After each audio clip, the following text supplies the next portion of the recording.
Amigas y amigos de Canal Universitario, tengan ustedes muy buenos días. Soy el doctor Gustavo Mendoza Ríos, profesor emérito de la Facultad de Medicina, que tiene el placer de ingresar a vuestros hogares mediante su programa Cuidemos tu Salud. Programa que, como ustedes saben, se emite desde la Facultad de Medicina de nuestra universidad, dentro del gran programa que tiene de interacción social precisamente para llegar a ustedes. Este día hemos de hablar de un tema muy importante, siempre recurrente, de la tuberculosis. La tuberculosis que, como muchos de ustedes saben, no solo se circunscribe al pulmón, sino que puede diseminarse en todos los órganos de la economía.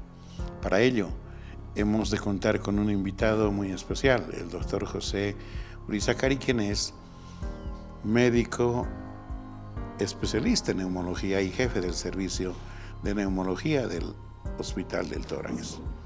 Él es profesor asistencial, docente asistencial de nuestra facultad, con el que vamos a aprovechar de hablar del tema, dada su experticia en el mismo. Pero antes de entrar de lleno a tocar este tan importante tema, permítanme 2 minutos de reflexión. El país, infortunadamente, en los últimos días tuvo que afrontar una serie de situaciones obviamente muy desagradables, violentas en extremo, diríamos hasta anormales. De hecho, distinguidísimos miembros de la sociedad y de la comunidad universitaria sufrieron consecuencias de la agresión de vándalos, de aquellos que con toda seguridad trabajan por paga, porque nada justifica que se realice tamaña agresión con personas que dicen las cosas con claridad y de otras que fundamentalmente cumplen su trabajo con propiedad y idoneidad. Por eso la Facultad de Medicina quiere expresar desde nuestro programa una palabra de solidaridad con el doctor Waldo Albarracín, nuestro rector, y con la periodista Casimira Lema, quienes infortunadamente fueron presa de estas hordas delincuenciales que uno no sabe por qué se atribuyen ciertos derechos violentando la vida normal de las gentes, pero fundamentalmente la propiedad ajena que con toda seguridad, igual que a ustedes, les ha debido costar una vida, poco a poco, lograr lo que pudieron tener hasta este momento. Con este mismo propósito, el de causar daño, también quemaron más de 60 buses de propiedad del país, de la ciudad de La Paz, los Puma Katari. Estos mismos vándalos, que con toda seguridad no actúan por sí mismos o por convicción de ellos mismos, porque no habría ninguna explicación racional para justificar el destrozo del patrimonio de la ciudad de La Paz. Finalmente, estos buses son objetos inertes que cumplen y cumplían un servicio a la comunidad. Por encima de acuerdos o desacuerdos, esta era propiedad de la ciudad de La Paz. Y nadie podía arrogarse el derecho de destruir aquello, por ningún motivo. Definitivamente, este tipo de actuaciones no es característica del ciudadano boliviano, porque por lógica razón, por lógica deducción, ¿quién podría querer destrozar lo que le pertenece? Tenemos que estar seguros que es gente que no le importa la ciudad, que no le importan las personas bolivianas o no que viven en La Paz o en el país, que, como escuchamos en muchos audios, quieren causar la muerte de las gentes sin hallar una explicación, porque definitivamente esto supone un retroceso, un poco más a la época de las cavernas. Algo más. En verdad, con mucha atención escuché y quedé realmente preocupado, porque hay quienes se manifiestan contra otras personas que emergieron en estos últimos tiempos, al punto que manifiestan la necesidad de terminar con la vida de estas personas. No las conocen siquiera, no tienen idea de lo que hicieron o no hicieron en la vida, pero ya hay un prejuicio. Es decir, se ve que entre los bolivianos se ha sembrado el odio. Y esto no puede ser. El boliviano no es odiador. Si hay algo que caracterizaba a cada una de las regiones del país, porque yo tuve la fortuna, gracias a Dios, de pasear por el territorio nacional, era precisamente su generosidad, su bondad para con el visitante, el trato siempre cortés y amable. El boliviano es un hombre de bien, es una persona buena. No puede ser que hasta se haya generado en este tiempo una desestructuración mental. ¿Se ha perdido acaso la racionalidad? Esto que está sufriendo la gente, pero particularmente los niños, ¿creen ustedes que no va a tener ningún efecto? Pero no solo eso. Hay gente que habla de haber recuperado la democracia y no ha pasado los 30 años. Realmente creo que estamos mal. Y les sugiero, con todo respeto, que meditemos, volvamos a tener un poco de calma. Debemos pacificar a la población. El país no se merece esto.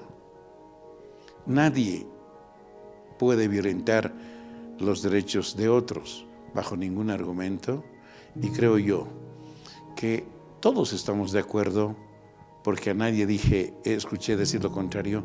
Queremos que prontamente se resuelvan estos temas, que con seguridad una elección pudiera ser el paso inicial para aquello. Una elección presidencial, desde luego. Pero por encima de ello, recobremos la serenidad. Meditemos un momento. La violencia solo trae violencia. Y reitero, todos somos parte de algo. Y si nosotros sufrimos, la gente que es parte de nosotros también lo hace. Amigos, Bolivia es la única patria que tenemos. Es un hermoso territorio, tiene una hermosa gente y tiene inconmensurables posibilidades de desarrollarse con dignidad. Dicho esto, distinguidos amigos, permítanme ir a un primer corte, por favor.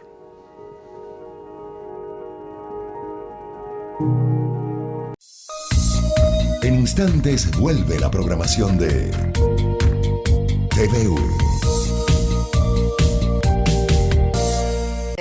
Nos reconocemos, porque compartimos historia y cultura. Llevamos en el alma escritas las estrofas que agarrando el corazón entonamos. Brota de la misma tierra tu alimento y el mío.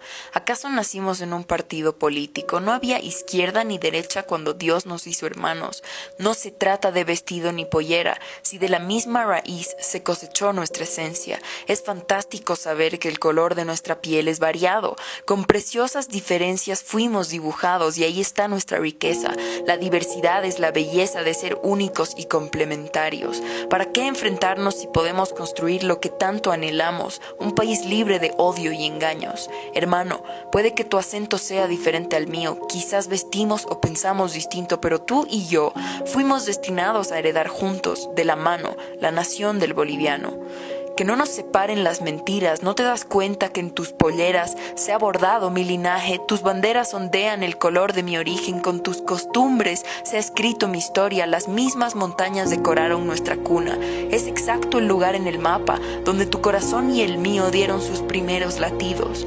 Nuestras diferencias no nos quitan ni aumentan valor. Tú ríes y lloras como yo. Ambos soñamos con lo mismo. No se trata de un presidente si el poder está en nuestras manos. Si nos juntamos, perdonamos y escuchamos, podemos bajar el cielo a la tierra, apagar el dolor y conciliar la guerra. Hermano, fuimos creados para querernos, no para matarnos. Bajemos las armas y usemos las fuerzas para abrazarnos. No tenemos que ser idénticos para ser unidos. Mira las flores, todas diferentes y crecen en el mismo jardín. Si fuimos plantados aquí fue para que florezcamos juntos. Yo te pido perdón, boliviano. Si no estuve pendiente ayer, hoy te doy la mano. Quizás somos diferentes, pero somos hermanos. Yo prefiero que la muerte nos encuentre abrazados que llamarla a nosotros por luchar separados. Oficina de Educación Médica y Calidad. Amigo estudiante y colega docente de la Facultad de Medicina, te invitamos a incorporarte a esta nueva unidad creada para contribuir a la mejora de la calidad de nuestros egresados. Podrás hacer realidad de manera libre e irrestricta cualquier iniciativa o proyecto en áreas de investigación educativa sobre rendimiento estudiantil, desempeño docente, sistema de evaluación, calidad de vida institucional, tutoría de estudiantes y docentes a estudiantes con bajo rendimiento. Atención al estudiante extranjero. Participación en proyectos académicos innovadores, programas de información humanística y relaciones interpersonales, programas de capacitación complementaria, programas de arte y cultura. Ven a hacer con nosotros lo que más te guste.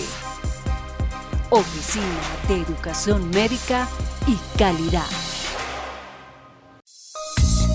Continúa con la programación de TVU.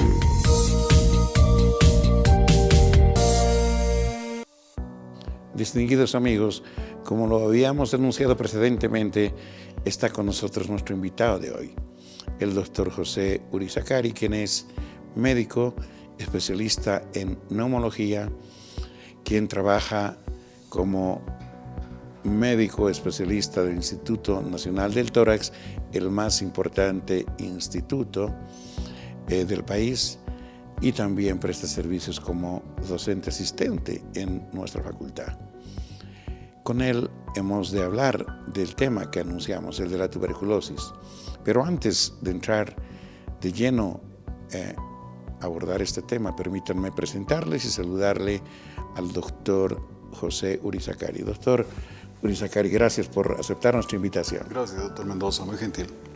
Doctor José, definitivamente estuvimos observando algunas estadísticas mundiales y nos dimos cuenta que la tuberculosis como enfermedad afecta fundamentalmente a países subdesarrollados o países pobres, tal vez es mejor decirlo. Bolivia está por allí y seguramente usted nos va a aclarar si este tema, este problema se redujo en nuestro país, se mantiene igual que hace 10 o 15 años o aumentó. Pero esto le pido que nos ayude a dilucidar casi al final de esta conversación. Yo quisiera que para la audiencia usted pudiera decirnos ¿qué es la tuberculosis? Gracias, doctor. La tuberculosis es una enfermedad generalmente crónica. Significa que se presenta a lo largo de varios meses, semanas, para hacerse muy evidente. Está provocada por la presencia de un germen muy pequeño que se llama Mycobacterium tuberculoso. De preferencia ataca, lo ha dicho el doctor de algún modo, a las clases sociales con una menor condición socioeconómica. Por lo tanto, podría decirse que es una enfermedad de la pobreza. Esto que digo de último, pues está respaldado por varios estudios. Hay un estudio del año 2013, está publicado en la revista Cielo, si no me equivoco, que habla de una relación entre la incidencia de la tuberculosis y los índices de desarrollo humano. Y se ha evidenciado que en los países donde hay un deficiente desarrollo humano, deficientes índices de desarrollo humano, hay un incremento del índice de la tuberculosis.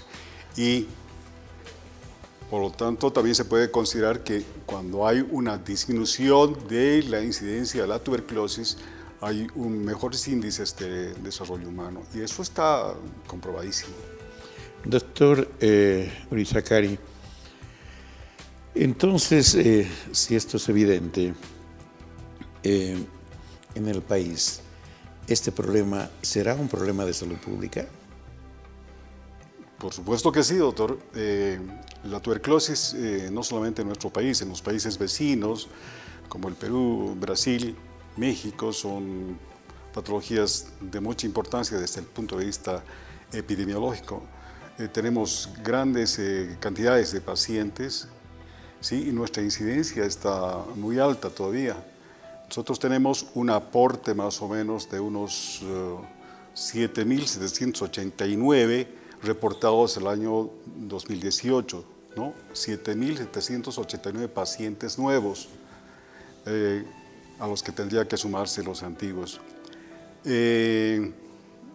Nosotros en realidad tenemos un aporte de repente de un 60% a lo que se estima. Eso es lo que se notifica. Lo que se estima para la OMS es más o menos unos 12.000 casos de tuberculosis anuales. Correcto. No alcanzamos a eso porque seguramente nuestro alcance dentro del área sanitaria no es suficiente para poder captar tanta cantidad de pacientes. Doctor, usted dijo algo muy importante. Por supuesto, hay casos no diagnosticados. Es igual que la diabetes. Fíjese usted, se dice, en términos groseros, que solo el 50% de quienes padecen son diagnosticados. Y en la tuberculosis acontece algo parecido. Más o menos el 50% son diagnosticados y hay otro tanto que probablemente pululan por las calles, pero no saben siquiera que están con el padecimiento. Doctor, usted nos dio pie para hacerle una pregunta. Entonces, ¿quiénes son las personas que están más predispuestas epidemiológicamente a contraer esta enfermedad? Bueno, nosotros llamamos factores de riesgo y básicamente los factores de riesgo están el hacinamiento, o sea, cuando muchas personas viven en un ambiente pequeño, duermen, comparten un ambiente pequeño muchas horas, la pobreza, la desnutrición, tenemos otras enfermedades que se pueden asociar. El VIH-Sida es una de ellas, la diabetes, usted lo ha dicho. Entendemos que los diabéticos no se percatan muchas veces de que tienen cuadros infecciosos, pero son proclives a tener más tuberculosis que el resto de gente que no tiene tuberculosis, que no tiene diabetes, perdón. A ver, un grupo de diabéticos tiene de repente entre un 20 a un 35% más de riesgo que un individuo que no es diabético, ¿sí?, para tener tuberculosis. Correcto. Y en el VIH, peor en el VIH se multiplica eso por 4 muchas veces, sí, ¿no? Se dice que 40% de los pacientitos portadores que no reciben tratamiento terminan hasta falleciendo por problemas de tuberculosis. Bueno, dentro del grupo de VIH, que es un grupo muy particular, el que aparentemente no le da la importancia del caso, ¿sí? La tuberculosis es una endemia, una epidemia, en cuya asociación VIH-tuberculosis pues causa una gran mortalidad, de repente más de 40%, de repente un 50%. Correcto. Y en corto tiempo. Nuestra gente que tiene VIH, al parecer no tiene la menor idea y no le da importancia a esta relación mórbida que es fatal, fatal. Doctor Urizakari, ¿cómo uno contrae la enfermedad? Sí está bien dicho, tal vez debiera decir uno cómo adquiere, no lo sé cuál es el término ¿Cómo se infecta? Cómo se infecta, me parece muy bien. ¿Cuáles son las vías? ¿Qué es lo que le puede comentar a nuestra teleaudiencia? La tuberculosis es una enfermedad que principalmente se contrae porque delante de nosotros de repente hay un individuo que tiene tuberculosis, con el hablar, con el cantar, con el estornudar, con el toser, elimina pequeñas gotículas cada vez que hace una acción de hablar o cantar o estornudar, pues esas gotitas que nosotros vamos inhalando en este periodo de estar cerca al individuo enfermo. La principal vía de infección es la inhalatoria, le llamamos nosotros, la vía aérea. La vía respiratoria. ¿No? Muchas veces en la consulta les digo, ustedes me están mandando como 10 millones de misiles, cada vez que tosen tienen que taparse la boca. Y esos 10 millones, cada gotícula tiene más o menos 2 a 3 gérmenes de la tuberculosis. Esos ingresan al organismo y se acomodan en las partes más íntimas del pulmón y allá comienza nuestra enfermedad. Esa es una de las vías principales, porque hay otras vías, pero esta vía, que es la más importante, es la que se debe considerar como parte del problema epidemiológico de cada individuo. Es decir, el ingreso del germen se hace en general por vía respiratoria. Sí. Y a partir de allí es posible, en ciertas circunstancias, que este germen, este bacilo, este Mycobacterium, se pueda diseminar a otros órganos del sistema, por ejemplo, pulmonar, genital, abdominal, etc. Cerebral. ¿No es cierto? Sí, corazón, intestinos, huesos. A eso le llamamos tuberculosis extrapulmonar. Básicamente el germen ingresa vía inhalatoria al pulmón. Allá hay una lucha en primera instancia que puede ser de algún modo dominada por nuestras defensas orgánicas, pero alguno que otro germen se escapa de esa lucha y vía sanguínea se va a acomodar a cualquier parte del organismo, al cerebro, a las meninges, a vía genital. Exacto. Y después, en un periodo posterior, cuando de repente hay una baja de defensas del organismo, una desnutrición o una enfermedad del individuo, ese germen que estaba dormido en ese sitio despierta y ataca. Correcto. Entonces, ahí se presenta la tuberculosis extrapulmonar en muchos lugares, ¿no? Esa es causante, por ejemplo, de las lesiones en columna, de esos pacientes que vienen con la columna destrozada, angulada, le llamamos jorobaditos. Esos tienen muchas veces el llamado mal de Pot, que nada más es una enfermedad provocada por la tuberculosis.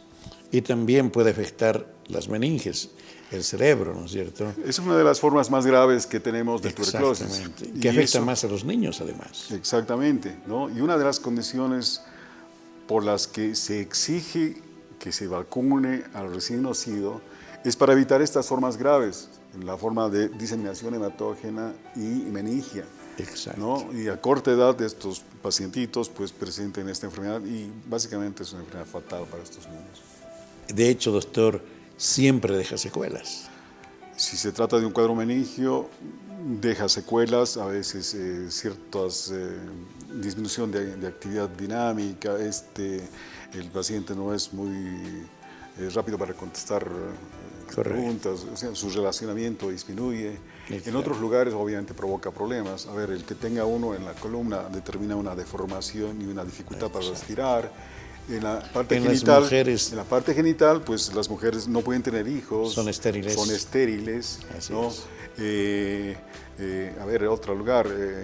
Cuando están enfermas de tuberculosis y se embarazan, son susceptibles de transmitir a su hijo también. Sí, también hay una vía de transmisión materna, por fetal, esa, ¿no? Sí, materna fetal, que puede en algún momento aparecer. Amigos, como ustedes pueden comprender, es un problema muy serio que afecta indudablemente a una gran cantidad de individuos en las condiciones en las que el doctor José Urizakari nos señaló.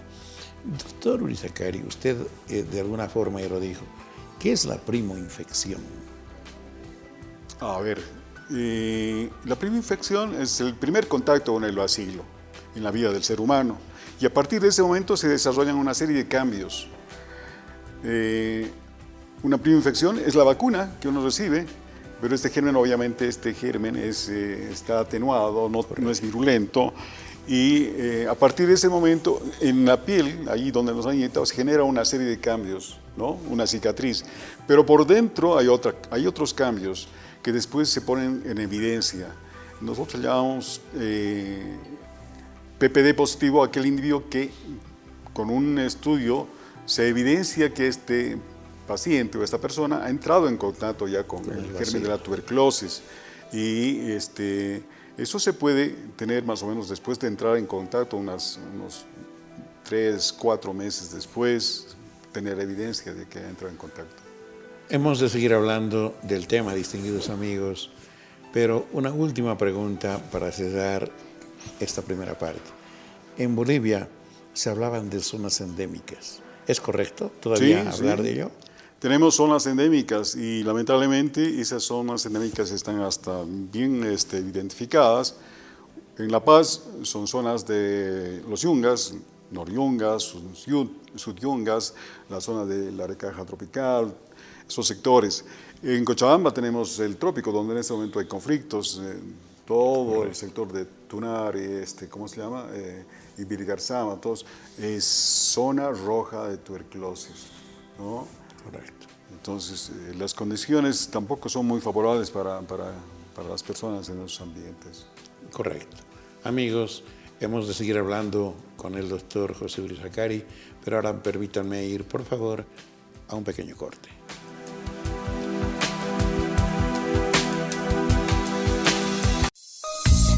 En instantes vuelve la programación de TVU. Nos reconocemos, porque compartimos historia y cultura. Llevamos en el alma escritas las estrofas que agarrando el corazón entonamos. Brota de la misma tierra tu alimento y el mío. ¿Acaso nacimos en un partido político? No había izquierda ni derecha cuando Dios nos hizo hermanos. No se trata de vestido ni pollera, si de la misma raíz se cosechó nuestra esencia. Es fantástico saber que el color de nuestra piel es variado. Con preciosas diferencias fuimos dibujados y ahí está nuestra riqueza. La diversidad es la belleza de ser únicos y complementarios. ¿Para qué enfrentarnos si podemos construir lo que tanto anhelamos? Un país libre de odio y engaños. Hermano, puede que tu acento sea diferente al mío, quizás vestimos o pensamos distinto, pero tú y yo fuimos destinados a heredar juntos, de la mano, la nación del boliviano. Que no nos separen las mentiras, ¿no te das cuenta que en tus polleras se ha bordado mi linaje? Tus banderas ondean el color de mi origen, con tus costumbres se ha escrito mi historia, las mismas montañas decoraron nuestra cuna. Es exacto el lugar en el mapa donde tu corazón y el mío dieron sus primeros latidos. Nuestras diferencias no nos quitan ni aumentan valor. Tú ríes y lloras como yo, ambos soñamos con lo mismo. No se trata de un presidente si el poder está en nuestras manos. Si nos juntamos, perdonamos y escuchamos, podemos bajar el cielo a la tierra, apagar el dolor y conciliar la guerra. Hermano, fuimos creados para querernos, no para matarnos. Bajemos las armas y usemos las fuerzas para abrazarnos. No tenemos que ser idénticos para ser unidos. Mira las flores, todas diferentes y crecen en el mismo jardín. Si fuimos plantados aquí fue para que florezcamos juntos. Yo te pido perdón, boliviano. Si no estuve pendiente ayer, hoy te doy la mano. Quizás somos diferentes, pero somos hermanos. Yo prefiero que la muerte nos encuentre abrazados que llamarla a nosotros por luchar separados.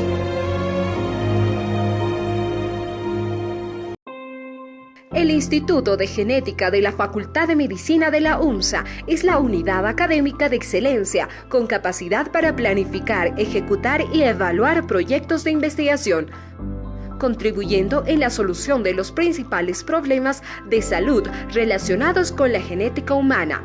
Es así que proponiendo e implementando acciones de prevención, diagnóstico, asesoramiento de etiología genética y congénita, apoyada con tecnología avanzada, el Instituto de Genética está en la vanguardia de investigación en problemas de genética en nuestra población. Continúa con la programación de TVU.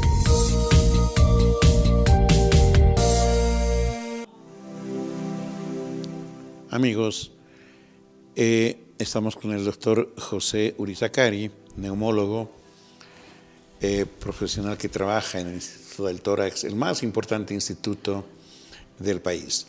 Doctor José, ¿cuál es la clínica, la signo-sintomatología que los enfermos suelen mostrar para que a lo mejor inicialmente la población, la familia se pudiera orientar y obviamente consultar rápidamente con el especialista?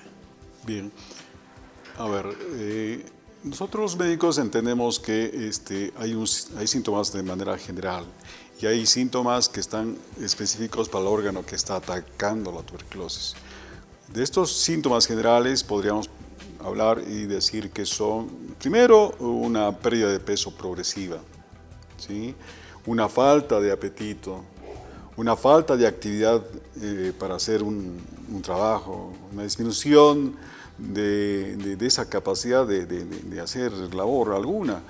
Y a eso se va asociando obviamente otros síntomas como la tos, si es el problema pulmonar, la expectoración de secreción amarilla, ¿sí?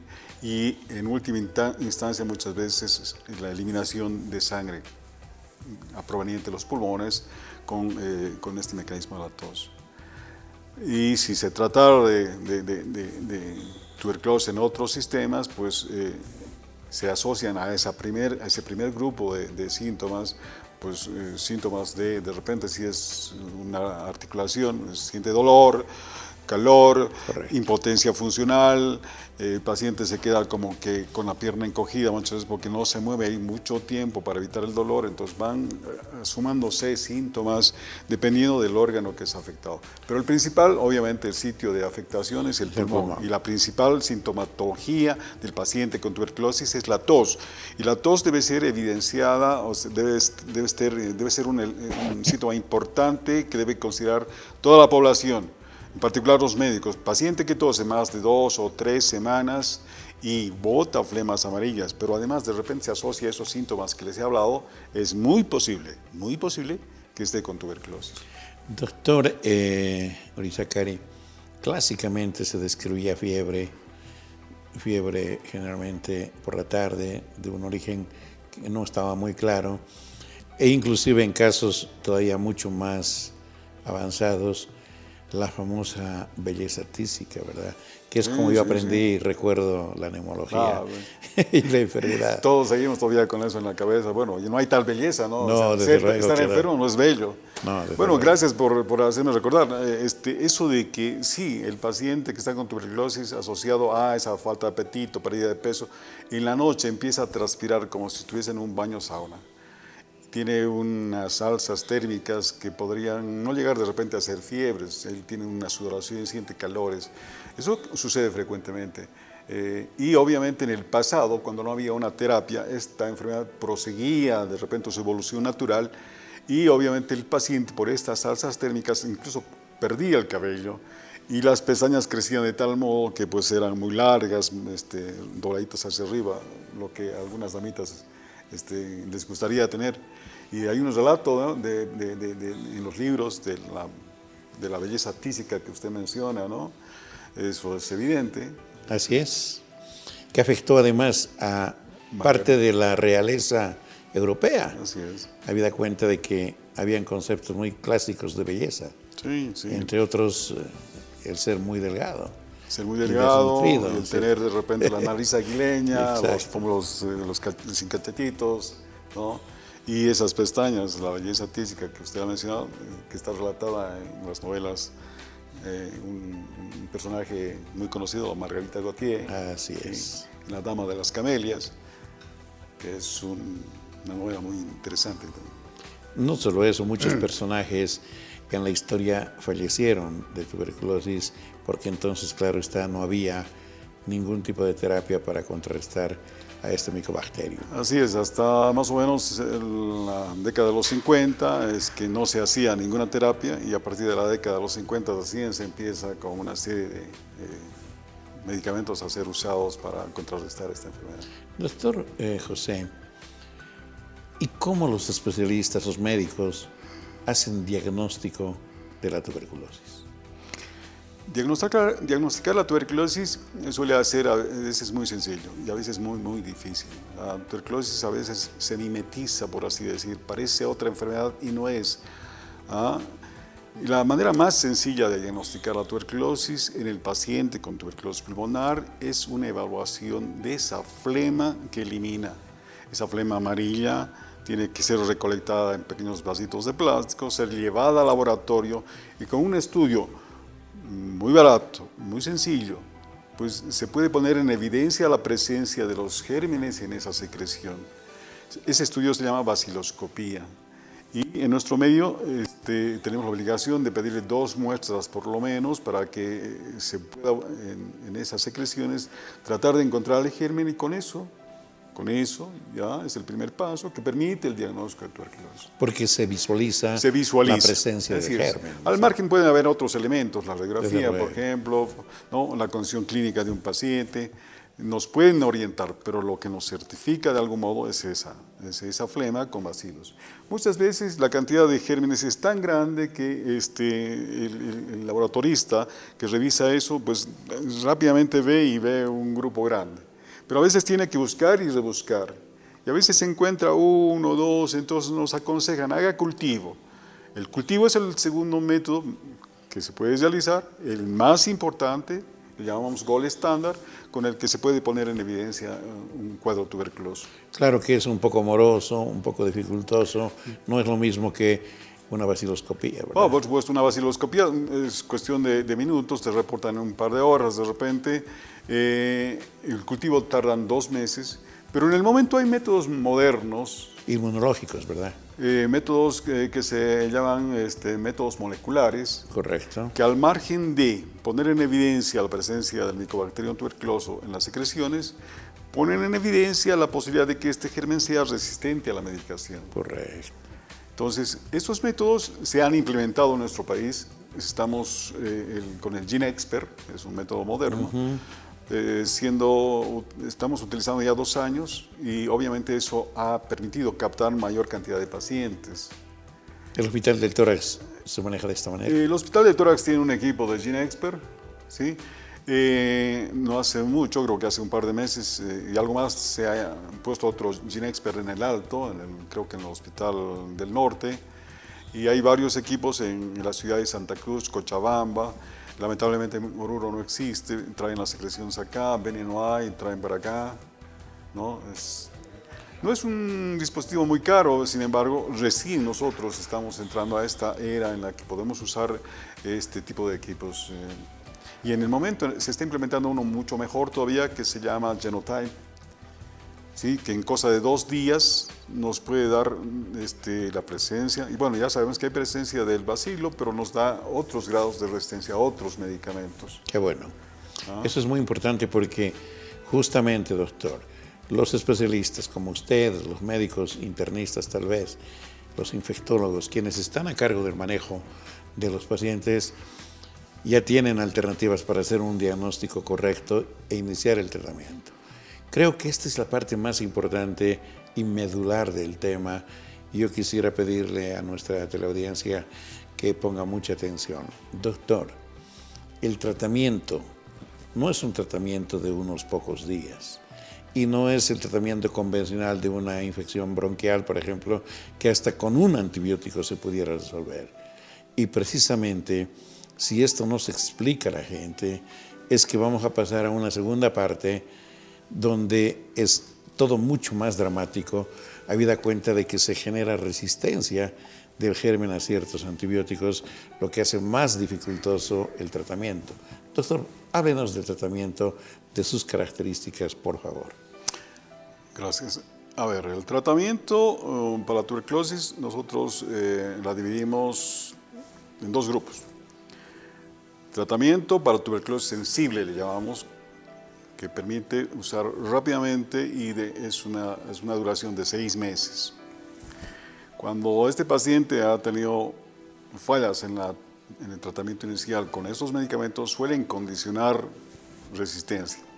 Y cuando se trata de pacientes con resistencia, tenemos otro grupo de medicamentos, de repente menos eficaces, un poco más tóxicos, cuyo tiempo de tratamiento se alarga incluso a 2 años.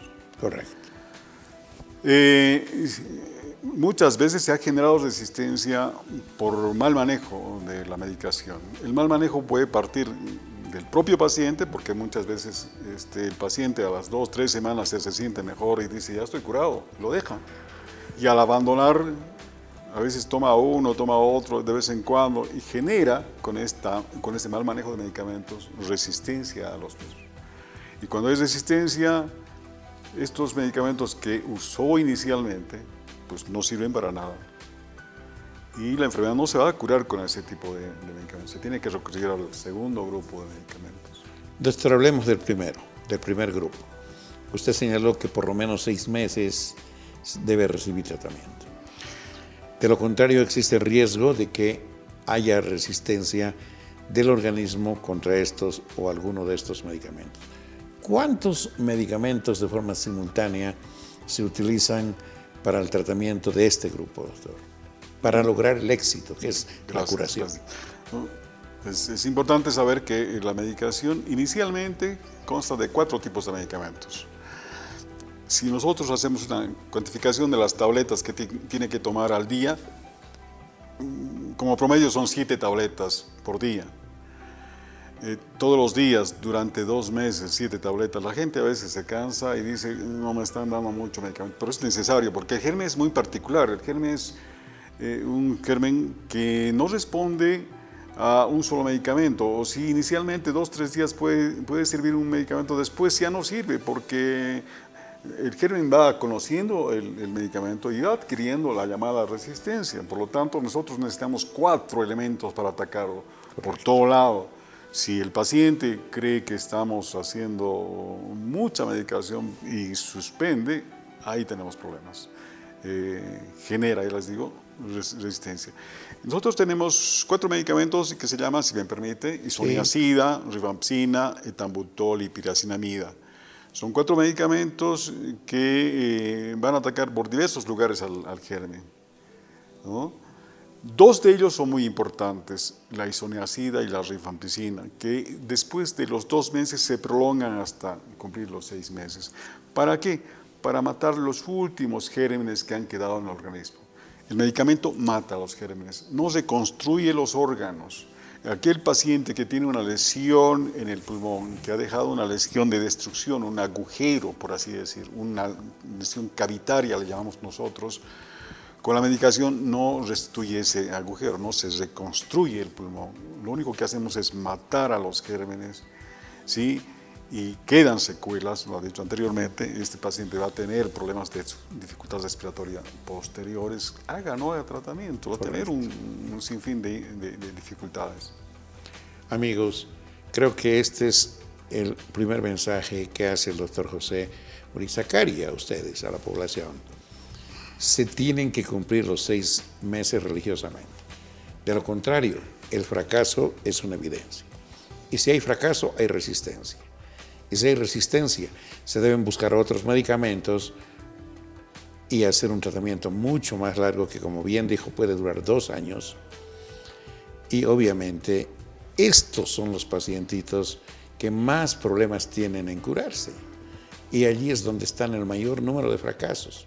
Y se convierten en portadores y diseminadores de la enfermedad. Doctor, la última pregunta antes de ir al corte. Se dice que hay un número X, usted me dirá, que pueden contraer la enfermedad, enfermar e infectarse por cada un tuberculoso que está en fase activa, que está eliminando los gérmenes. Sí, ese es un tema que es interesante saber. A ver, por cada individuo que está enfermo, está diseminando la enfermedad cada vez que todo se habla o estornuda, a lo largo de un año se contagian 20 individuos. Correcto. Y de esos 20, 2 con seguridad se enferman. Ya es un número que duplica el número de enfermos. Correcto. ¿Sí? Esto quiere decir, amigos, que adquieren la enfermedad, pero todavía 18 son capaces de combatir al germen con su propio sistema inmunológico y a lo mejor circunscribirlo en una parte del pulmón y a lo mejor inclusive inactivarlos permanentemente. Pero 2 van a ser enfermedad y entonces se va a duplicar, como bien dijo, el número de casos. Amigos, hemos de seguir hablando del tema, pero ahora permítanme ir a un corte.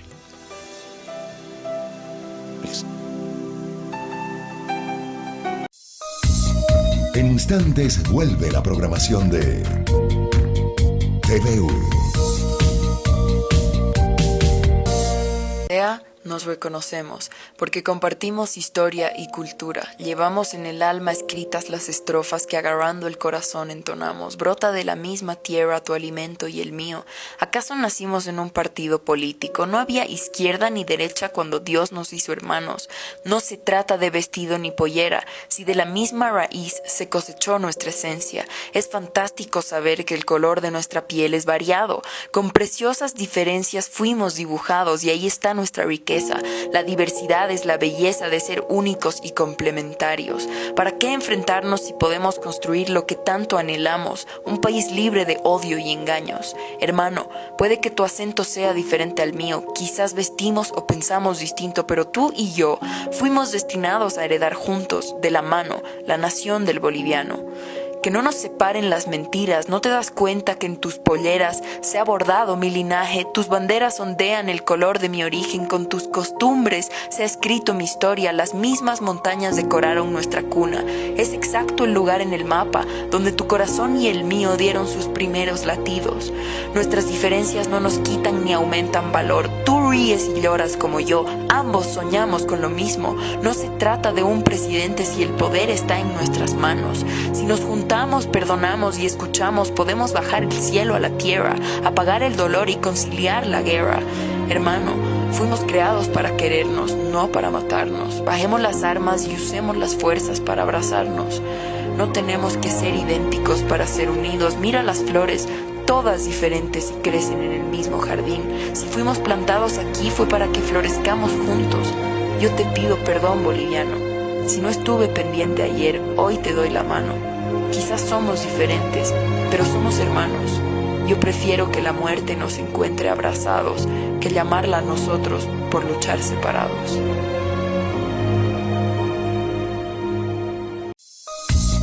Continúa con la programación de TVU.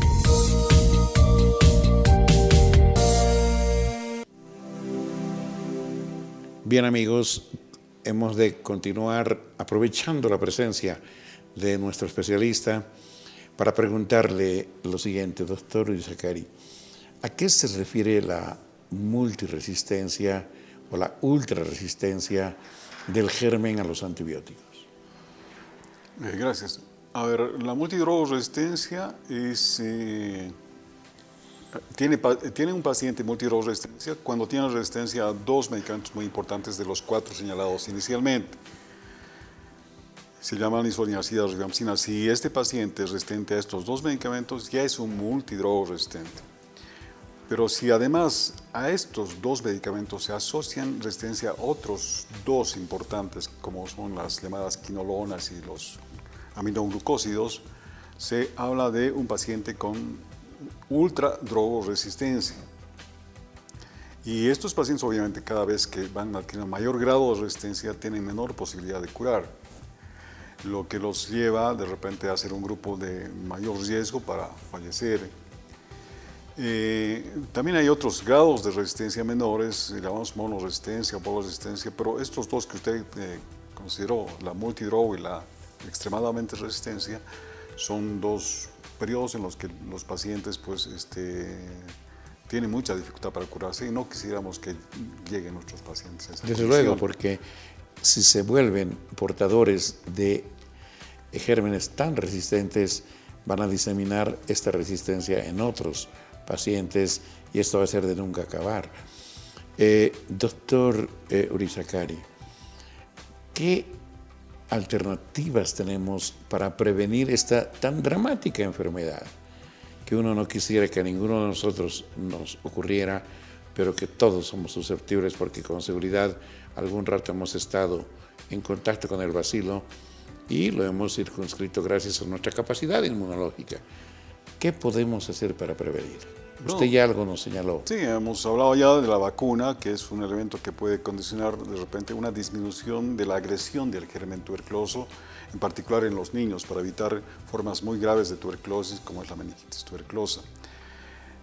Pero al margen de la vacuna, obviamente es esto que estamos haciendo en este momento, es educación, para que entendamos que la enfermedad se disemina en un ambiente hacinado, por mala nutrición, ¿sí?, por tener otras enfermedades que se asocian y no le damos importancia. O sea, es conocer. La educación permite saber, de algún modo, si estamos o no bajo riesgo de tener un cuadro tuberculoso. Si tenemos un amigo que tose y ni él le presta atención y mucho menos nosotros, pues es posible que estemos expuestos a contagiarnos de tuberculosis y eso nos va a poner en mayor riesgo. Correcto. Doctor, definitivamente creo que la familia juega un papel importante, porque a lo mejor son los familiares los que primero detectan de esto que señaló, 2 o 3 semanas de tos que no cura espontáneamente. A veces acuden a algún tratamiento antibiótico terápico que disminuye momentáneamente a lo mejor la sintomatología, pero el cuadro no pasa. Y bueno, debieran nuestros amigos televidentes saber que lo que hay que hacer es consultar con el especialista para hacer un diagnóstico precoz y un tratamiento de la misma forma. Última pregunta. En algún tiempo pregonaban tratamientos ultra cortos. ¿Todavía aquello está en vigencia? Hay una investigación muy importante en este momento en la que básicamente para manejo de los pacientes con multidrogaresistencia se puedan usar otros medicamentos que acorten estos 2 años, pero básicamente estos 6 meses es muy difícil acortarlos. Correcto. ¿No? Los esquemas que en este momento están buscando aplicar son muy novedosos, con drogas nuevas, pero no van a disminuir los 6 meses, van a entrar en el año de repente los que tengan resistencia, no van a salir de ese espacio, de repente un poco más van a reducir, pero ahí nos quedamos con 6 meses de medicación. El germen es muy especial, no podemos darle chance a que se multiplique nuevamente en nuestro organismo. Otra curiosidad, doctor, fíjese usted, se dice que cuando una mujer tuberculosa está embarazada, se debe iniciar el tratamiento tan pronto como se diagnostique la tuberculosis, independientemente del embarazo.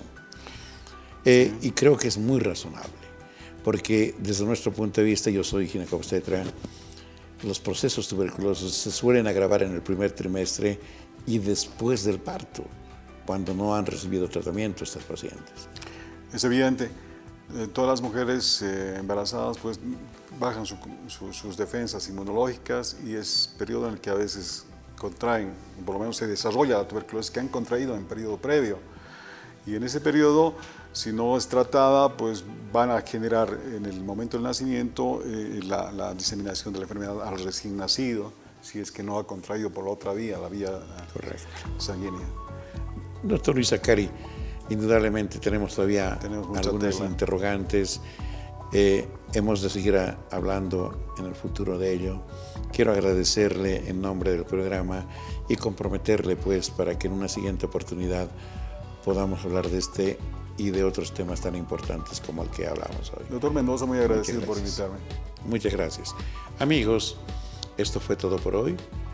Les agradecemos mucho por su atención y queremos reiterarles al tiempo de despedirnos de que este es el momento de la reconciliación.